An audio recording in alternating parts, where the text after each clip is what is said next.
I just returned from Pakistan. I saw fear. I saw terror. I saw evil of the highest order.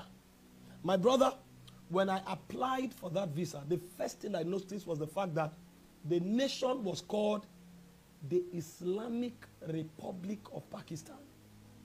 That means you are entering an Islamic ecosystem ruled by the laws of Islam. And so you are a victim on arrival. When I entered that nation, I had to enter that nation as a tourist and as a philanthropist. Because you cannot enter that nation as a preacher. And so entering that nation was the risk of the highest order. From the airport, there was a full interrogation. I was thoroughly interrogated by the police, by the narcotic agent, and by the immigration.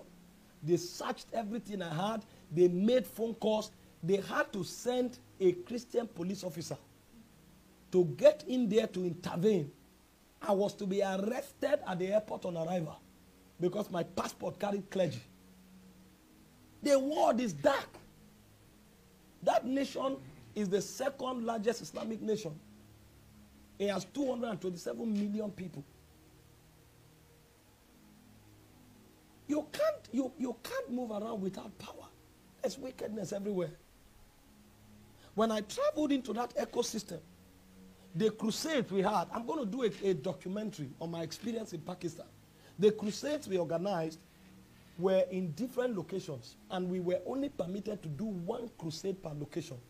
Because if you do a crusade today and you return the next day, you are coming to meet bloodshed. So it was a hit and run experience.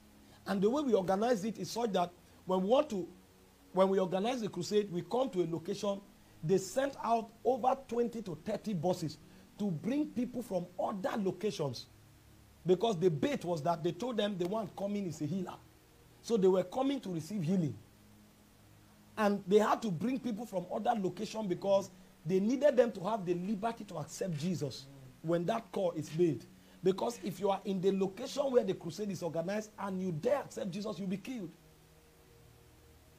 We wanted to have 2 crusades in one location. The police threatened the pastor that he will be charged to court immediately because they can't manage the violence. So we had to do hit and run in 5 different locations. It was that bad. They had to pay the police force over $6,000 so that we'll have 24-hour security. Even when I went out to give arms to the poor, there were police officers with live ammunition. Because anything can happen.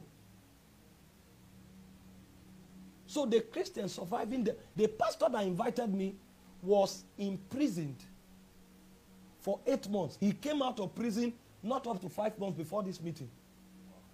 I'm telling you what's happening around the world. And I'm saying this so that you know that what happened in Nigeria is just one of the many cases. This one has gone viral, but it's what's happening every day, all around the world. And so the need for power cannot be overemphasized. I had to live in the pastor's house with police, with surveillance, 24 hours. And in order to be able to host this kind of meeting, where you have to bring all your audience from different locations, I mean, it's capital intensive. The pastor sold his car, sold most of his properties, because the program, the 5 meetings cost over $50,000. That's the level of doggedness that these people have for God. The time for lukewarm Christianity is over. That time is over. Every Christian must have power. Spiritual power, economic power, political power, educational power. You must have that power. Because so much is happening in the dark. No wonder the Bible said the dark places of the earth is the habitation of cruelty. That's what we are seeing today. And you cannot afford to be a victim. You can't be a victim. Praise God.